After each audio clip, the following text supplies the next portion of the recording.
Hovifah mangkir dari panggilan KPK. Mangkir. Ternyata bro, wonge ono ning Cina. Saiki ayo tebak-tebakan, dia mau nyepil apa di sana? Ingat kali. Kemarin saat di Mekah sing disepil watu, sing disepil kurma, padang pasir. Sekarang ayo kita tebak. Selama di Cina, Hovifah akan nyepil apa? Apakah nyepil motor listrik, mobil listrik, atau apa? Ayo konjo-konjo silakan tebak Hovifah nyepil apa selama di Cina. Ibu Hovifah, Gubernur Jawa Timur, terbang ke China untuk hadir wisuda anaknya dan minggu depan KPK memanggil ulang lagi Ibu Hovifah. Salam APBN, ambil positif, buang negatif. Selamat datang di drama politik episode kesekian guys. Wisuda anak di China, panggilan KPK dilupain guys. Enggak deng, bohong, bukan dilupakan, tapi prioritas. Ya namanya juga prioritas guys, ada dua kan, mau prioritasin negara dan rakyat atau prioritasin keluarga. Jadi guys, kemarin itu KPK itu memanggil Ibu Hovifah selaku Gubernur Jawa Timur ya sebagai saksi kasus korupsi dana hibah APBD Jawa Timur. Jadi dipanggil KPK itu bukan buat nongkrong, bukan buat reunian, tapi dipanggil sebagai saksi. Dana hibah ini adalah uang APBD, uang rakyat guys, uang rakyat, bukan uang arisan RT sayang. Gua pribadi paham sih ya kalau wisuda anak itu adalah momen sekali seumur hidup. Tapi rakyat nunggu kejelasan dan klarifikasi itu juga nggak kalah sekali seumur hidupnya. Soalnya itu uang rakyat, dapetinnya juga susah bu, susah. Bayangin aja ya kita sebagai rakyat disuruh bayar iuran ini, iuran itu, pajak ini, pajak itu, dan segala macamnya, dan sekarang uangnya raib. Begitu diminta keterangan, jawabannya apa? Maaf ya, saya lagi harus terbang ke China karena saya harus menghadiri wisuda anak saya. Ibarat kata nih ya, ibarat kata ini dosen yang tiba-tiba ngilang, kita lagi skripsi. Kalau banyak yang gak paham sini, gua kasih edukasi sedikit. KPK itu bisa memanggil ulang saksi yang berhalangan hadir, tapi alasan tidak hadirnya itu juga harus logis sayang. Halangan yang diberikan itu alasannya harus logis. Jadi nggak ada tuh alasan berhalangannya karena maaf pak, pesawat saya udah bayar soalnya, hotelnya udah saya booking, jadi saya berhalangan hadir untuk panggilan KPK hari ini. Nggak begitu sayang. KPK itu bukan Grab atau Gojek yang bisa dijadwal ulang seenak jidat. Dana hibah atau korupsi dana hibah APBD ini adalah kasus yang sangat amat sensitif. Jadi kalau pejabat yang bersangkutan dipanggil untuk dimintai keterangan, dimintai klarifikasi, diminta menjadi saksi, lalu tiba-tiba dia berhalangan, gimana rakyat tuh nggak mikir kayak, ada apaan nih? KPK itu bukan event organizer yang waktunya bisa fleksibel. Sebenarnya kasus ini itu banyak pro dan kontra ya. Maksud gue bukan kasusnya, tapi kayak Bu Hovifahnya berhalangan hadir, itu tuh banyak pro dan kontra. Netizen tuh banyak yang bilang, ya iyalah anak kan lebih penting daripada panggilan KPK.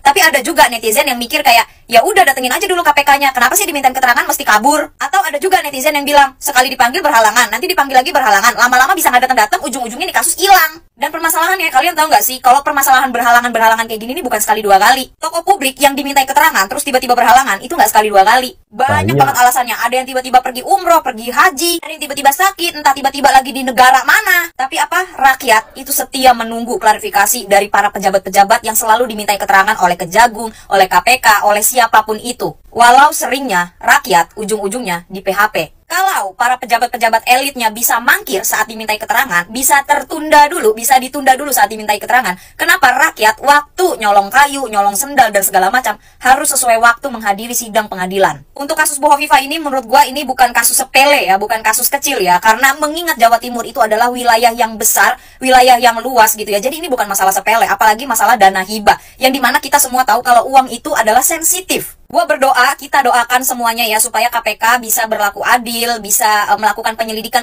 secara apa ya, secara terang-terangan, transparansi, secara tegas, ya pokoknya adil lah. Dan semoga Bu Hovifah yang dipanggil menjadi saksi itu juga bisa hadir, bisa memberikan keterangan dengan masuk akal, bisa memberikan keterangan dengan sejujur-jujurnya. Last but not least ya, gua bukan buzzer, gua orang biasa. Gua bukan buzzer, gua bukan politisi. Gua cuma rakyat kecil, rakyat jelata yang menuntut keadilan untuk negara dan bangsa ini. Mantan Ketua DPRD Jawa Timur Bapak Kusnadi sebut keterlibatan Ibu Hovifah Indar Parawansa di kasus dana hibah. Ibu Hovifah terlibat di kasus dana hibah. Enggak, ini bohong. Ibu Hovifah ini orangnya bersih, jujur, amanah, tidak mungkin korupsi. Ibu Hovifah tidak mungkin korupsi, ya. Jadi mungkin yang dimaksud Bapak mantan Ketua DPRD ini keterlibatan dalam tanda tangan. Oke, sebagai gubernur yang mengeluarkan uangnya, ya tentu tahu jumlahnya berapa yang keluar, tanda tangannya ya gubernur. Untuk apa ya tahu, karena ada Proposalnya seperti itu. Nah, setelah uang itu ditandatangani cair kepada DPR, nah yang korupsi DPR. Dan itu sudah di luar sepengetahuan Ibu Hovifah. Yang penting Ibu Hovifah mencairkan sejumlah uang segini gitu ke DPR. Nah, habis itu DPR-nya yang korupsi. Kalau Ibu Hovifah nggak korupsi, ini Pak Kusnadi ini cari teman ya. Enggak, saya percaya sama Ibu Gubernur Hovifah Indar Parawansa, ya kan? Staf ini udah membela Ibu Gubernur. Ibu Gubernur gimana? Saya jadi stafnya, udah dibela loh. Kalau menurut kalian gimana?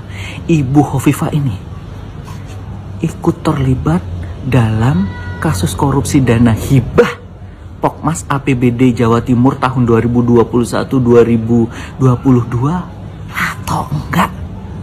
Ya, coba kalian jawab untuk orang Jawa Timur. Ibu Hovifah terlibat apa enggak? Kayaknya sih enggak terlibat. Jawab. Sahabat Bahagia, ternyata Bu Hovifah mangkir dari panggilan KPK ya. Katanya menghadiri anaknya yang lagi wisuda di Cina.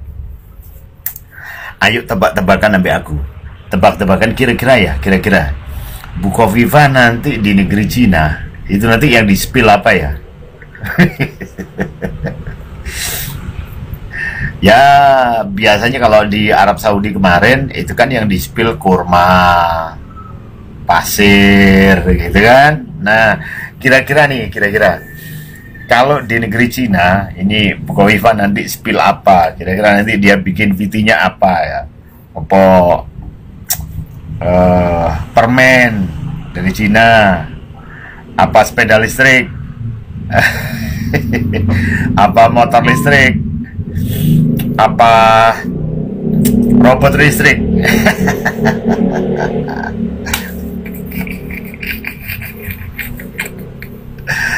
Karena memang hari keramat yang tadi mungkin di VT saya sudah lewat ya, berkaitan dengan ketidakhadiran Bu Hovifah dipanggil KPK sebagai saksi.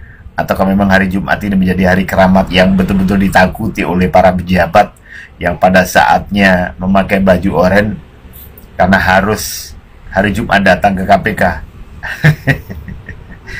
Ya mudah-mudahan lah nanti Bu Hovifah itu pada waktu pulang dari Cina yang disepil hal-hal yang berkaitan dengan kemajuan Provinsi Jawa Timur ya. Ya mungkin ada kerjasama apa antara Cina dengan Jawa Timur gitu kan, karena banyaknya produk-produk yang ada di China itu kan bisa juga gitu loh menjadi jualan yang murah gitu.